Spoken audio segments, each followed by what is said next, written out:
Community টয়লেটের দাবিতে সরব স্থানীয় ব্যবসায়ীরা। ঘটনাটি আলিপুরদুয়ারের ফালাকাটা ব্লকের দেওগাঁও গ্রাম পঞ্চায়েতের দক্ষিণ দেওগাঁও দোকানের পাড় এলাকায়।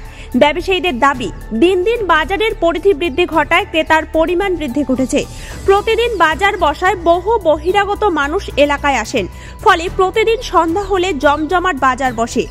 ফলে প্রকৃতির ডাকে সাড়া দেওয়ার জন্য কোনো ব্যবস্থা না থাকায় কমিউনিটি টয়লেটের দাবিতে সোচ্চার হচ্ছেন ব্যবসায়ীরা। স্থানীয় ব্যবসায়ী মাহমুদুল হক জানান, বাজারে কমিউনিটি টয়লেট না থাকায় সমস্যার সম্মুখীন হতে হয়। পাশাপাশি বাইরের থেকে বাজার করতে আসা ক্রেতা সহ সাধারণ মানুষেরও সমস্যার সম্মুখীন হতে হয় বলে জানান তিনি। পঞ্চায়েতের মাধ্যমে আবেদন করা হলেও এখনো কোনো ব্যবস্থা গ্রহণ করা হয়নি। গ্রাম পঞ্চায়েতের তরফে ব্যবস্থা গ্রহণের দাবি জানিয়েছেন তিনি। এ বিষয়ে দেওগাঁও গ্রাম পঞ্চায়েতের প্রধান শেরিনা খাতুন জানান, ওই এলাকায় একটি কমিউনিটি টয়লেট অ্যাকশন প্ল্যানে ধরা রয়েছে। আগামীতে সমস্যার সমাধান হয়ে যাবে বলে জানান তিনি। এখানে মেনলি হচ্ছে, আগে তো বাজারটা খুব ছোট ছিল, এখন দিন দিন বাজারে পরিধি বাড়তেছে, লোক সংখ্যা বেশি।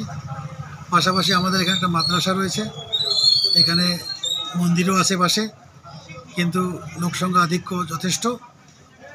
আমাদের প্রত্যেকেরই প্রয়োজন হয়, কিন্তু এখানে কোনো কমিউনিটি টয়লেটের কোনো ব্যবস্থা নেই।